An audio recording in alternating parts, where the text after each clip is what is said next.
I have been sick of this problem. I have been sick of this controversy over living wage or minimum wage. And I believe that something is seriously wrong with the heads of many of our leaders. How can anyone who earns 200,000, 300,000, 400,000, 500,000, not to talk of people who earn 1 million, 2 million, how can they go to sleep in good conscience every day? How can they go to sleep in good conscience and come out to sit down in a boardroom to discuss the sustainability or otherwise of paying 60,000 to the poorest of workers?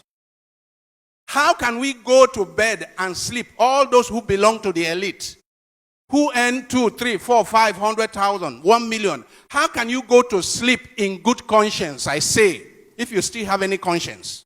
How can you go to sleep in good conscience and come out to be debating? I hear people on TV, I watch people on TV, experts, economic experts, corporate executives, government officials, who are taking home more than $1 million in a month. And they are there arguing that 60,000 or over will destroy the economy. It's not sustainable. How wicked! You give 60,000 to a poor worker, a poor worker who may have a family of 2 or 3 or 4, for his feeding, for his accommodation, for his house rent, for his medical care, for his children's school fees. How wicked! How blind! How can we do that? And we think that God will bless our country. We think that it is by bringing a new national anthem for God to bless our country. How can you commit this crime against humanity? For me, this is a crime against humanity. Because the poor people who cannot afford to buy gari, I'm not saying they will buy that they are to buy sardine. I'm saying buy gari, poor people who cannot buy gari. I'm not talking of meat or fish. Poor people are dying because they have no money to cure malaria. How can you go to sleep in good conscience? Those of us who belong to the elite, how can we go to sleep with good conscience and we are debating and we are discussing and we vote 500 million naira to meet and debate about paying 60,000 to the poor? My dear friends, I see this as a new form of apartheid. Nigeria is one of the most unequal societies in the entire world. A society where it's like the animal farm. A society where we have conspicuously rich people, people who are living in conspicuous consumption, and others who are in deplorable, dehumanizing poverty.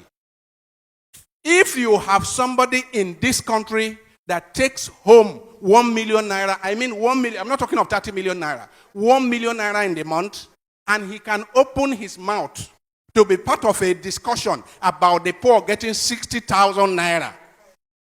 I say anyone who earns up to 1 million naira in the month should keep his or her mouth shut when he hears them debating about taking 60,000 for the poor. More than 60 years after independence, we are running an apartheid society. This time it's not racial apartheid, it's economic apartheid.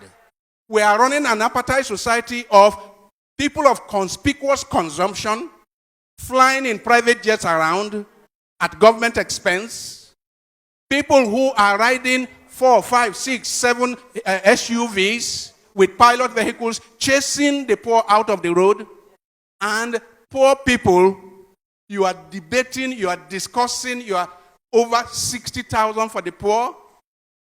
You insult the poor by saying 30,000, and later you say 48,000, and now you say 60,000, and you pay more than 60,000, you come out with 62,000. You insult poor Nigerians. I say there is hardly any society I know that is as divided as the Nigerian society. And a society that is so divided is just sitting on a keg of gunpowder. I have warned here before that the revenge of the poor is at the corner. The revenge of the poor is at the corner. I am not calling for it, but it will happen as night follows the day. Because when you so reduce people, you reduce people to this dehumanizing level. Nature does not allow a situation of islands of affluence amidst a sea of poverty. Nature does not allow it. And let me warn those in the elite. Let me warn those in the tripartite committee of government. Let me warn that it is in the course of nature that when a predator continues to devour the very resources that the predator needs for his own sustenance, nature will take out the predator in order to have equilibrium, in order to have a measure of equilibrium. Nature is about balance, you know. All of nature is about balance. And human beings are part of nature. And Nigerians are part of nature. If the predator who needs the animals in the kingdom, it needs the animals in the book to survive, if it is recklessly devouring the very animals it needs for its own survival, if it is devouring it recklessly and senselessly, nature will step in and remove the predator so that there can be balance in the system, in the ecosystem. Let me warn that all those who are in government, I have not confirmed, that there are people taking home almost 30 million naira in the month. And you have the guts, and you have the temerity to sit down, and your conscience allows you to sit down to discuss about 60,000 naira for poor worker for the whole month, and you are the one that has all the opportunities of ex-Esther code and all kinds of perquisites of office. You sit down to discuss about 60,000, and that is all that the person will have in the month. You sit down to discuss this and come out and say, this is not sustainable. How is 30 million naira sustainable in that economy? How is it sustainable that the leader has 100 SUVs going with him to the airport? How is it sustainable? How is it sustainable that government leaders junket around the world? How is that sustainable? I say we are committing a crime against humanity. And if we do not repent and retrace our steps immediately, the revenge of the poor is at the corner. Do not hold me responsible, because while the devastation was on, I did not keep quiet. Do not hold me responsible, because while the madness was on, I did not sit on the fence. I kept on shouting that the revenge of the poor is at the corner unless we change our course. And if we do not change our course, we will end up where we are headed. And where we are headed is devastation, is destruction, is violent revolution. I rest my case.